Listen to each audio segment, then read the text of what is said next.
जय Bharat. Welcome to def talks clips by Aadi अचिंत।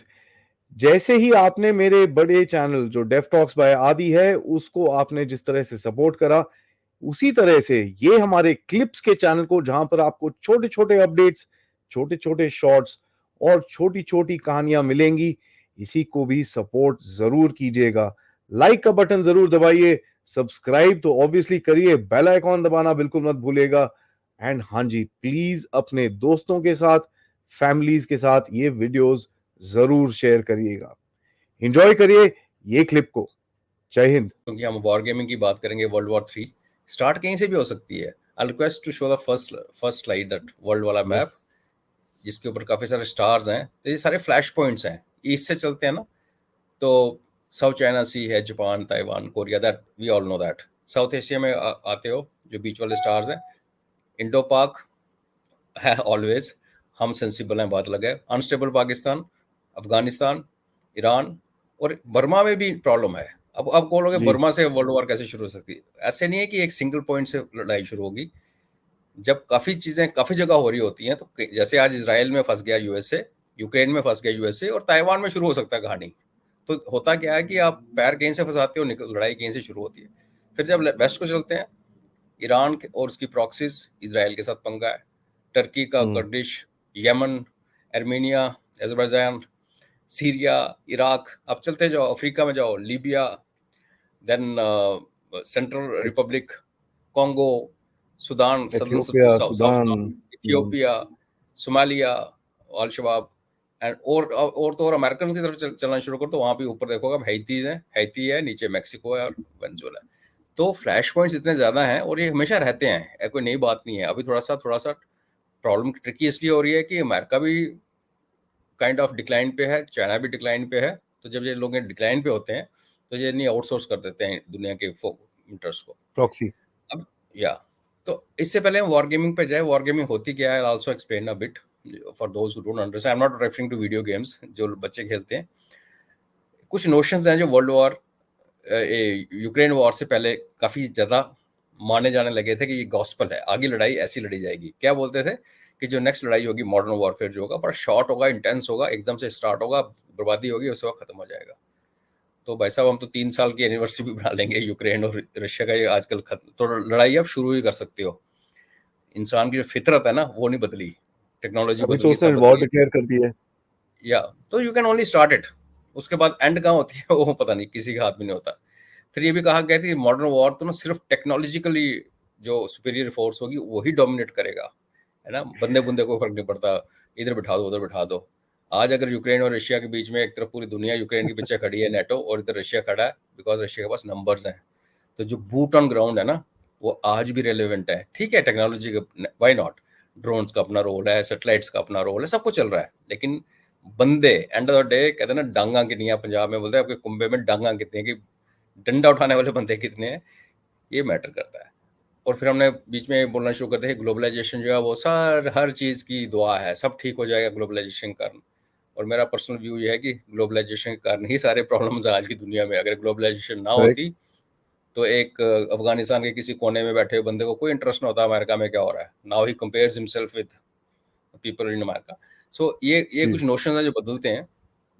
अभी देखिए, सभी कहते हैं कि वर्ल्ड वॉर 3 2030 के आसपास हो सकती है। व्हाई आई एम सेइंग सभी, मैंने से सभी, I mean NATO, I mean UK, उनके मैं बताऊंगा why I am saying this, and lot of जो प्रेडिक्शंस, जो फॉर्चून टेलर्स हैं। अब थोड़ा सा हिस्ट्री में चलते हैं, Aadi as always we go back. तो जब हम वर्ल्ड वॉर 1 की तरफ देखते हैं तो एक ऑस्ट्रियन ड्यूक था, फर्डिनेंड, उसको जून 14 है ना, 28 जून को गोली मारी थी। और वहां से क्या हुआ था, वर्ल्ड वॉर 1 का आगाज हो गया 2 महीने के बाद, अगस्त में स्टार्ट हो गई थी। वर्ल्ड वॉर 2 कब शुरू हुई? यूरोप में, जब जर्मनी घुस गया पोलैंड के अंदर, सितंबर 1 तो एक मर्डर पे हुई, हाँ, एक इन्वेजन पे हुई। अब ये आज क्या हो रहा है, आज इन्वेजन हो रखा है यूक्रेन का, है ना। असैसिनेशन की अटेम्प्ट्स पुतिन पे बहुत सारी हो चुकी हैं। इजराइल में मास असैसिनेशंस हुई हैं। पोलैंड में 2% लोग प्रो रशियन है, बाकी सारे एंटी रशिया है। और यूएस चाइना का जो यूएस चाइना वाया रशिया जो कॉन्फ्लिक्ट चल रहा है, तो इनमें से कुछ भी anything can lead to world war. I mean world war अगर हम सोचें कि हाँ सिर्फ गोली चलने से वर्ल्ड वॉर वन शुरू हुई थी, वैसे हो ना हो, लेकिन क्या होता है कि गोली चलने के भी 2 महीने बाद शुरू हुई थी। तो आज की डेट में because people know stakes are very high, because future conflict का आउटकम जैसे हम वॉर गेम पे जाएंगे is going to be very dangerous. अगर होती है तो बहुत तबाही होगी, इसलिए हर बंदा ना थोड़ा सोच के चलता है। तो अगर नेटो ने क्या बोला है कि अगले 5 साल में हम लोग वर्ल्ड वॉर 3 लड़ेंगे, और नेटो की इस साल एक्सरसाइजेज हैं world war 3 centric, they declared it. तो जून जुलाई जस्ट में। इमेजिन, या और जो एडिटर इन चीफ है रशियन टाइम्स की, मार्गरेटा सिनोमन क्या नाम है उसका, वो तो कहती है पक्का another 4 years max there will be world war. She is seeing Russia and China on one side and rest of the, I mean, जो भी बचा खुचा ना। अब हम्म। पॉसिबिलिटीज तो हैं, ये जो लोग बोल रहे हैं मतलब हवा में बात तो नहीं हो रही, because there reasons to believe. एक यूएस जो है वो यूक्रेन में फंसा हुआ है, वेस्ट एशिया में फंसा हुआ है, और इस टाइम बिल्कुल सही टाइम है कि अगर ताइवान में कुछ हो गया, जस्ट कोरिया के साथ कुछ हो गया, साउथ कोरिया के साथ, तो क्या US can they handle three fronts? वो नंबर्स पे आएंगे तो बात करेंगे। चाइना डिक्लाइन पे है, डेस्परेट है already. US also to decline पे है, पॉलिटिकली अनस्टेबल है, इलेक्शन होने वाले हैं, ट्रंप उधर से आ रहा है, उसको हराने की कोशिश की जा रही है, तो सब कुछ है। और अगर आज की डेट में ईरान उठ के मुंह खोल के हाथ खड़ा करके बोल दे ओके मेरे पास न्यूक्स हैं, तो क्या होगा? फिर यूएस क्या तो करेगा? हो सकता है ना, क्योंकि जो आपको तो है 73 सर। यम किपुर वार नहीं, उसने डिक्लेयर नहीं किया, आपको यम किपुर वार में जाना पड़ेगा। 73 में यम किपुर वार शुरू हुई थी, तो Russia wanted to come and take sides Arabs की, तो अमेरिका ने उसको वार्न किया था स्टे आउट ऑफ इट। तो अगर आज ईरान ये बोल देता ना मैं गुंडा तो वही है कि मेरे पास न्यूक्लियर है, तो for all you know US में have no option but to tell Israel go slow on Hamas, Gaza से निकल जाओ, give them another chance. So see, table के ऊपर बिसात ऐसे बिछी हुई है आज की डेट में कि किधर को कौन सा टर्न मार के वो घोड़े की ढाई कदम की चाल किधर जाएगी, it's very difficult to predict. So we are actually living in a very unstable kind of a thing. और अगर चाइना, रशिया और ईरान एक फॉर्मल अलायंस क्रिएट कर देते हैं आज कि हमारा एक्सिस बन गया, एक्सिस ऑफ वेस्ट उसको बोलेगा सारी इविल फोर्सेस जुड़ गई, कोई एशियंस बोलेंगे नो ये हमारी हेरिटेज है वट। तो अभी क्या है कि अगर आप लोग कहते हैं कि देखो जी अमेरिका ने यूक्रेन में बड़े वादे किए, उनको प्रॉमिस किया था, like general Bakshi keep saying ना, जीडी बख्शी, कि they will fight till last Ukrainian, America will fight Russians in Ukraine till last Ukrainian standing. But problem ये है कि ये देशों के लिए ना ये वादे वूदे कोई फर्क नहीं पड़ता। किसको याद है कितने अमेरिकन इराक में मारे गए, कितने अमेरिकन अफगानिस्तान में मारे गए? Nobody cares, politicians don't care. तो ये यूक्रेन को जो उन्होंने बोला हम ये कर देंगे वो कर देंगे, that is nothing.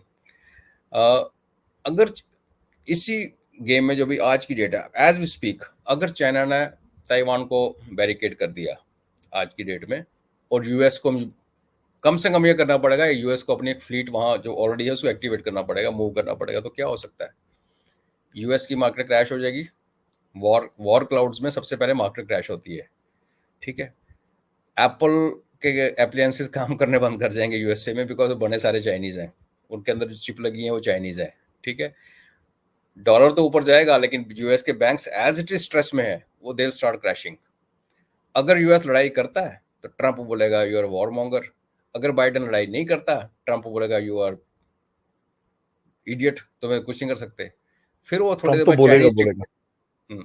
Chinese TikTokers आ जाएंगे, दे जस्टिफाई कि कैसे हमारी सिविलाइजेशन के लिए जरूरी है ताइवान और चाइना का इकट्ठे होना, और यूएस के कैंपस में pro China pro Taiwan merger के जुलूस निकलने शुरू हो जाएंगे, जैसे प्रो हमास के निकल रहे हैं। देखो ये हमने देखा है इजराइल के साथ क्या हुआ है ना। एब्सोल्युटली।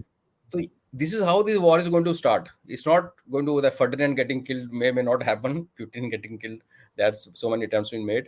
So इतने ज्यादा लेवल पे लड़ाई लड़ी जाएगी कि स्टार्ट होगी, और उसकी इतनी ज्यादा इम्प्लीकेशन है कि एक टिकटॉक अपना गेम खेलेगा, हालांकि अमेरिका ने भी बैन कर दिया। पर मैं बताऊं when will come to that stage, America की थिंकिंग बड़ी क्लियर होगी, which also comes out later in war game, कि भाई ताइवान पीपल जो है ना वो ठीक है, उनका अपना लोकल कॉन्फ्लिक्ट है, हमारे मेन लैंड पे उसका फर्क नहीं पड़ रहा है ना। तो जब तक यूएस का एक सिंड्रोम है, जब तक हमारी मेन लैंड पे कुछ ना हो, बाहर दुनिया जाए बाढ़ में, चाहे वो दोस्त है। और ये यूएस ने ये पॉलिसी कंसिस्टेंटली फॉलो की है कि जब तक हम हमारे पे नहीं बन आती, हमारी मेनलैंड पे नहीं आती, इट्स ऑल राइट। अभी before we get into war game scenario, एक नंबर की जो मैंने मेंशन किया था कि आज की लड़ाइयाँ डिस्पाइट द बिलीफ कि जिसके पास टेक्नोलॉजी अच्छी होगी वो जीतेगा, एंड रशिया हैज शोन कि नंबर्स डू मैटर। उन्होंने पहले 4 लाख मोबिलाइज किए, फिर 3 लाख मोबिलाइज किए, अभी 2.5 लाख और मोबिलाइज कर दिए। और जब लोग कहते हैं 4 लाख मारे भी गए, and so is the claim about Ukrainians, तो आज की डेट में रेजिडुअल पावर रशिया के पास बहुत सारी है। आज जो नॉर्मल ओपन सोर्स इंटेलिजेंस ये कहती है कि यूएस के पास जो की वेपन्स हैं, एक दो जाने से पहले मैं 1 मिनट के लिए आपको रोक लूं, तो प्लीज ये चैनल को लाइक जरूर करिएगा, सब्सक्राइब करिएगा, और हाँ, हमारे जो मेन चैनल को जरूर जरूर अपनी फॉलोशिप दीजिए, ताकि हम आपको अच्छे अच्छे podcast, important subjects and geopolitical update से आपके सामने प्रेजेंट करते रहें इसी तरह से। Thank you so much. जय हिंद, जय भारत।